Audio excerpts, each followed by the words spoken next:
여러분들은 살면서 어떤 위기를 경험해 본 적이 있으신가요? 살다 보면 크고 작은 위기들에 맞닥뜨리곤 합니다.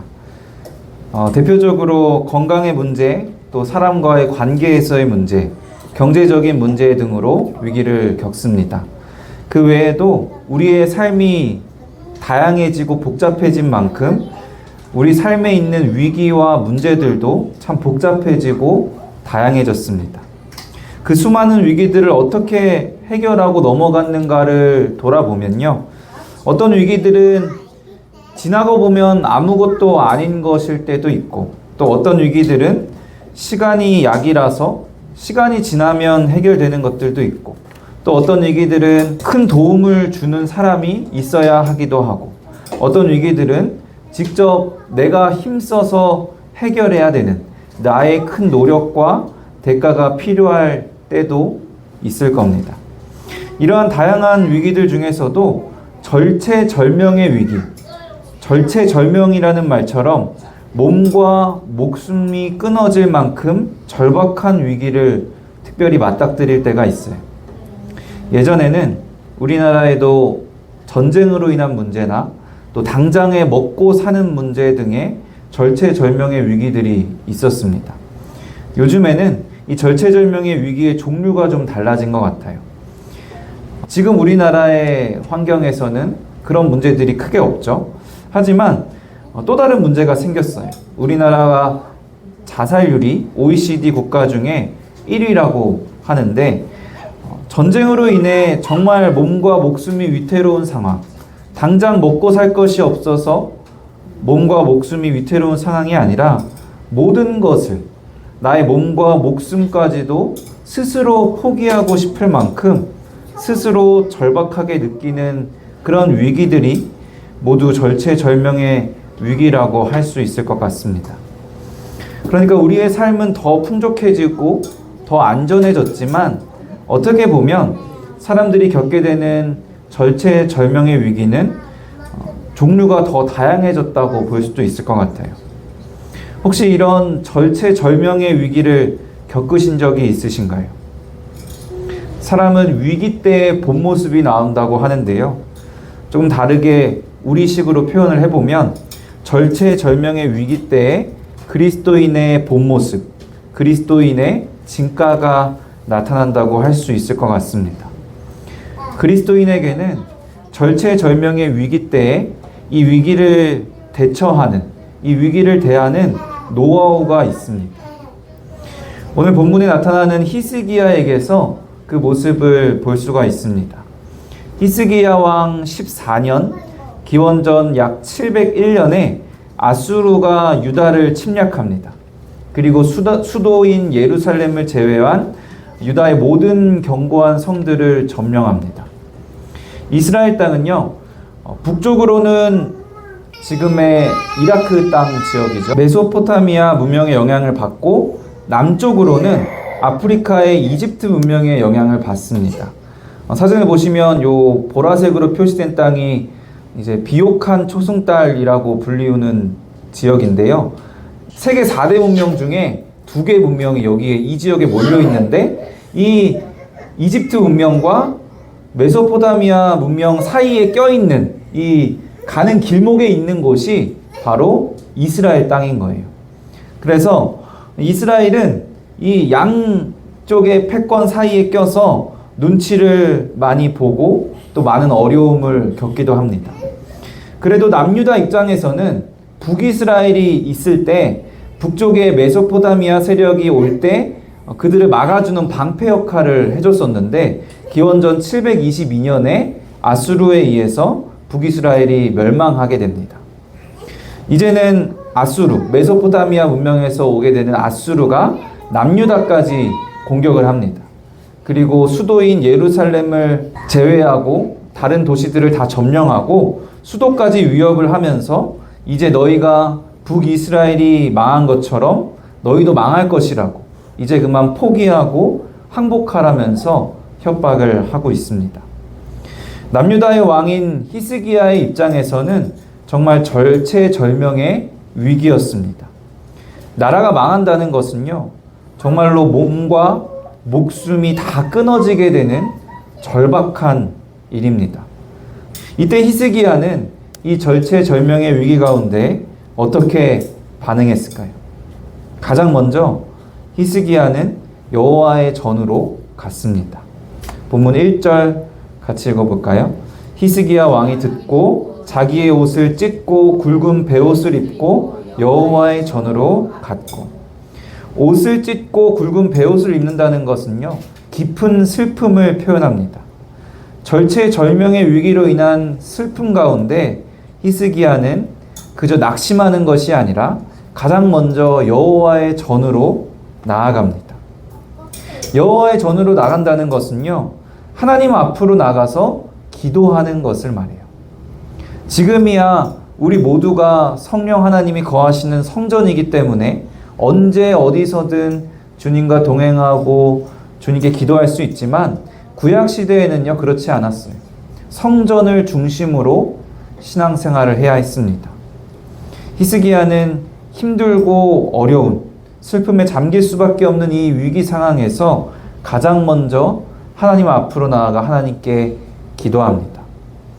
사실 히스기야도요, 한때는 아수르에 대항하기 위해서 메소포타미아 세력의 반대 세력인 이집트 문명의 애국과 손을 잡기도 해봤고요. 또 아수르에게 좀 잘 보이려고 조공을 바치기도 했습니다. 본인이 정치적으로 해결을 하고자 노력을 해본 거죠. 그런데 이런 방법으로는 자신의 위기, 이 문제를 근본적으로 해결할 수 없다는 것을 깨닫게 된 겁니다.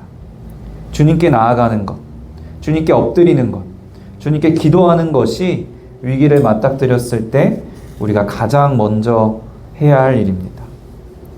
너무 쉽고 너무 당연한 것이라고 생각하실 수도 있겠지만, 생각보다 쉽지 않고 또 우리가 잘 지키지 못하고 있는 일입니다.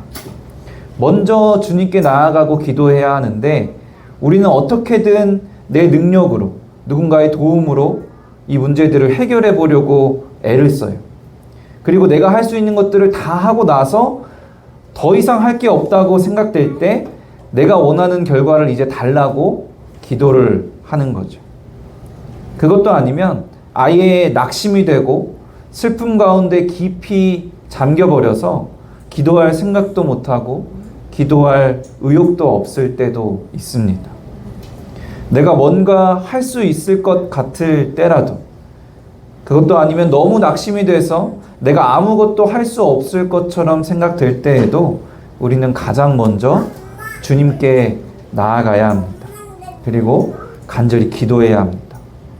모든 문제가 주님 아래에 있음을, 아무리 큰 문제도 주님보다 크지 않음을 믿고 위기 가운데 기도로 나아가는 것이 그리스도인의 모습입니다. 두 번째로 히스기야는 선지자 이사야에게 사람을 보냈습니다. 본문 2절 같이 읽어볼까요? 왕궁 맡은 자 엘리야김과 서기관 셈나와 제사장 중 어른들도 굵은 베옷을 입으니라. 왕이 그들을 아모스의 아들 선지자 이사야에게로 보내매. 히스기야는 왕궁 맡은 자, 서기관, 제사장 중 어른들을 선지자 이사야에게로 보냅니다. 구약에서 선지자 직분은요, 하나님의 말씀을 맡은 직분입니다. 그러니까 히스기야가 선지자에게 사람을 보냈다는 것은 하나님의 말씀을 구했다는 거예요. 지금이야 우리에게 완성된 하나님의 계시, 이 하나님의 말씀인 성경이 우리 모두와 함께하고 있지만, 당시에는 선지자를 통해서 선포되는 하나님의 말씀을 들어야 했습니다. 위기 상황에서 하나님 앞에 나아가 기도하는 것에 그치지 않고 히스기야는 하나님의 뜻이 무엇인지 하나님의 말씀을 사모하고 구했습니다. 위기를 맞닥뜨렸을 때 말씀을 사모하고 말씀을 읽는다는 게요, 기도하는 것보다 더 훨씬 어렵고 힘든 일인 것 같아요. 힘들고 어려우면요, 그래도 막 부르짖으면서 평소에 안 하던 기도도 하게 될 때도 있는데, 힘들다고 해서 갑자기 성경책을 펴고 말씀을 읽고 묵상한다는 것이 결코 쉬운 일이 아닌 거죠. 그래서 평소에 늘 말씀을 읽고 묵상하는 것이 너무나 중요합니다. 평소에 그렇게 말씀을 계속 묵상해야지 우리가 위기 상황에 맞닥뜨렸을 때 우리가 읽고 묵상했던 말씀 중에서 그 말씀들을 통해서 하나님이 나에게 말씀하시기도 하고, 또 그것도 아니면 우리가 평소에 늘 하던 대로 어려울지라도 위기 상황 가운데서도 말씀을 읽고 묵상할 수도 있는 겁니다. 하나님의 말씀이 그저 먼 옛날 얘기, 나와는 별로 상관없는 전설이나 신화와 같은 이야기가 아니라 지금도 우리의 삶에 살아서 역사하시는 하나님의 말씀임을 믿어야 합니다. 그리고 그 말씀을 통해서 위기를 이겨낼 수 있는 힘과 지혜를 하나님께서 주실 줄로 믿고 위기 가운데서 말씀을 사모하며 말씀을 묵상하는 것이 그리스도인의 모습입니다. 세 번째로 히스기야는 이 문제의 본질을 파악했습니다. 히스기야가 절체절명의 위기 상황 가운데 있다는 것은 나라가 망할 위기이기 때문입니다. 물론 표면적으로 드러나는 상황도 심각했어요. 3절 같이 한번 읽어볼까요? 그들이 이사야에게 이르되 히스기야의 말씀에 오늘은 환난과 책벌과 능욕의 날이라 아이를 낳으려 하나 해산할 힘이 없음 같도다. 정말로 힘든 상황이었다는 거죠. 나라가 망할 위기에서도 이렇게 힘든 상황에서도 히스기야는 진짜 이 문제의 본질이 무엇인지를 파악했어요. 4절 같이 읽어볼까요? 당신의 하나님 여호와께서 랍사게의 말을 들으셨을 것이라. 그가 그의 상전 회방하였음즉. 히스기야는 아수르가 살아계시는 하나님을 회방한 것을 문제 삼습니다. 그것이 이 위기의 문제의 본질이라는 거예요. 회방한다는 것은 남을 헐뜯어 비방하고 남의 일을 방해한다는 거예요. 하나님께서 히스기야에게 이사야를 통해 답변하셨는데요. 본문 6절 말씀입니다. 이사야가 그들에게 이르되 너희는 너희 주에게 이렇게 말하라. 여호와께서 이같이 말씀하시되 너희가 들은 바 아수르 왕의 종들이 나를 능욕한 말로 말미암아 두려워하지 말라. 하나님을 회방하는 것, 하나님을 비방하고 하나님의 일을 방해한 것에 대해서 하나님께서는 아수르가 나를 능욕했다라고 표현하십니다. 능욕한다는 것은요, 남을 업신여겨 욕보인다는 뜻인데 성적으로 폭력을 행사하는 것, 성적으로 학대를 하는 단어로 사용이 될 정도로 아주 심각하고 부정적인 의미를 갖고 있어요. 그러니까 하나님을 비방하고 하나님의 일을 방해하는 것, 하나님께서 능욕을 당하시는 것이 이 히스기야가 처한 위기, 이 심각한 문제의 본질이라는 겁니다. 이 문제의 본질이 되는 하나님을 회방하고 능욕하는 것은 구체적으로 무엇이었을까요? 아수르가 예루살렘을 향해 계속해서 하고 있는 이 협박의 말에서 잘 드러납니다. 36장 15절, 16절, 18절 같이 읽어볼까요? 히스기야가 너희에게 여호와를 신뢰하게 하려는 것을 따르지 말라. 그가 말하기를 여호와께서 반드시 우리를 건지시리니 이 성이 아수르 왕의 손에 넘어가지 아니하리라 할지라도 히스기야의 말을 듣지 말라. 혹시 히스기야가 너희에게 이르기를 여호와께서 우리를 건지시리라 할지라도 속지 말라. 열국의 신들 중에 자기의 땅을 아수르 왕의 손에서 건진 자가 있느냐. 그리고 구스라는 나라가 아수르를 공격을 하게 돼서 아수르가 예루살렘까지 점령하지는 못하고 일단 돌아가게 되는데요. 일단 돌아가게 되는 그 상황에서도 다시 한번 협박을 하며 이렇게 말합니다. 너희는 유다의 히스기야 왕에게 이같이 말하여 이르기를 너는 내가 신뢰하는 하나님이 예루살렘이 아수르 왕의 손에 넘어가지 아니하리라 하는 말에 속지 말라.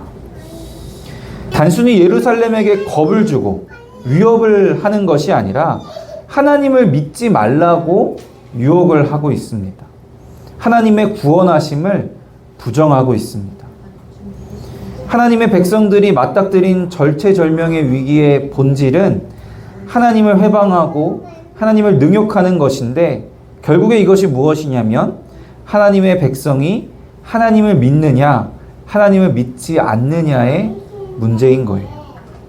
하나님의 백성이 하나님을 믿지 않도록 하는 것, 하나님의 백성이 하나님의 구원을 받지 못하도록, 하나님의 구원을 의지하지 못하도록 유혹하는 것이 하나님을 회방하고 하나님을 능욕하는 것입니다. 여러분들은 어떤 위기를 겪고 있으십니까? 우리가 겪고 있는 모든 문제들의 본질은 결국 하나님을 믿느냐, 하나님을 믿지 않느냐에 있습니다. 오늘 본문의 아수르가 그랬던 것처럼 대놓고 하나님을 회방하고 능욕하는 일도 있겠지만 겉으로 보기에는 전혀 그렇게 보이지 않는 문제일지라도 아무것도 아닌 것과 같은 문제, 그저 시간이 약인 것으로 보이는 문제, 누군가의 도움이 필요하거나 내가 열심히 해결해야 하는 문제처럼 보여도 결국에 하나님을 회방하고 능욕하는 일, 우리가 하나님을 믿지 않고 하나님의 구원을 의지하지 않도록 하는 그런 위기들입니다. 성경에 나오는 쉬운 예를 보면요, 욥의 경우를 보면 알 수 있어요. 사랑하는 자녀를 잃죠. 자신이 가진 재산들을 다 잃게 되죠. 자신의 건강까지 잃게 됩니다. 이런 심각한 위기들도 결국에 그 문제들의 본질이 무엇이었죠? 결국 하나님을 믿느냐, 하나님을 의지하느냐, 아니면 하나님을 믿지 않느냐, 하나님을 의지하지 않느냐의 문제였어요. 혹시 아무리 생각해도 내가 가진 문제들, 나의 위기는 하나님과 전혀 관련이 없는 것 같다라는 생각이 드실 수도 있습니다. 나의 문제가, 내가 지금 생각하고 있는 나의 문제와 나의 위기가 나의 믿음과 구원과 전혀 무관한 것이라면 안타깝게도 그리스도인의 삶을 살고 있지 않다는 겁니다. 만약에 우리가 겪고 있는, 우리가 생각하는 우리의 문제의 본질이 하나님과 전혀 관련이 없다면요, 사실 그것들은 우리의 문제가 아닌 거예요. 그것들은 하나님과 관계가 없는 문제들은 세상의 문제인 거죠. 그래서 우리는 세상의 문제에 대해서 초연할 수가 있어요. 아무리 세상이 보기에 우리가 문제를 안고 있다고 해도 우리는 그것들에 대해서 초연할 수가 있습니다. 세상이 걱정하고 신경 쓰는 부분들이 우리에게는 문제가 아닌 거죠. 그래서 세상의 문제 가운데서도 그리스도인의 진가가 나타나기도 합니다. 왜 아수르가 하나님의 백성을 단순히 위협하면서 겁을 준 것이 아니라 하나님을 믿지 말라고 하면서 항복을 권유했을까요? 그들의 힘과 능력이 바로 그들의 믿음임을 알았기 때문입니다. 그들의 믿음이 흔들리고 무너지면 그들이 무너질 것을 알았던 거예요. 이처럼 우리가 우리의 믿음을 지킬 때, 주님의 구원만을 의지할 때 세상은 우리의 믿음을 공격합니다.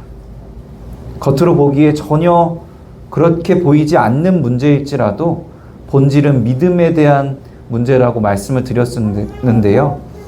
앞으로는 아수르가 그랬던 것처럼 대놓고 하나님을 회방하고 능욕하는 일이 이 땅에 더 많아질 것 같다는 생각이 듭니다. 하나님을 믿고 구원을 의지하는 것이, 하나님의 존재에 대해 인정하는 것이 비상식적이고 비합리적으로 여겨지고, 하나님의 말씀대로 사는 것이 비민주적이고 성차별적이고 구시대적인, 시대착오적인 것으로 여겨지는 시대입니다. 앞으로 세상에는 대놓고 하나님을 회방하고 모욕하는 일이 많아질 것이고, 그 가운데 하나님의 백성인 우리가 하나님을 믿느냐, 하나님을 믿지 않느냐가 문제의 핵심이 될 겁니다. 하나님께서 히스기야의 간절한 기도에 이렇게 대답하셨어요. 본문 6절 다시 한번 읽어볼까요? 이사야가 그들에게 이르되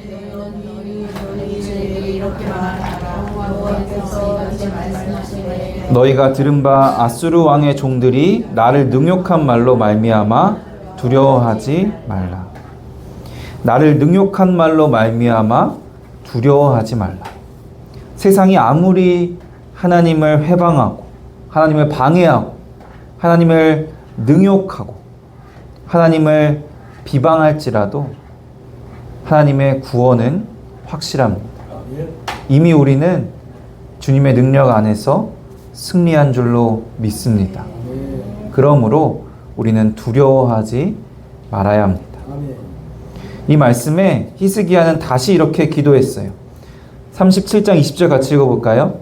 우리 하나님 여호와여, 이제 우리를 그의 손에서 구원하사 천하 만국이 주만이 여호와이신 줄을 알게 하옵소서 하니라. 모든 세상이 주님만이 여호와이신 줄을, 주님만이 구원이신 줄을 알게 하옵소서. 하나님의 영광을 가리는 것이 문제의 본질이라면 하나님의 영광을 드러내는 것이 우리 문제 해결의 목적이 되는 겁니다.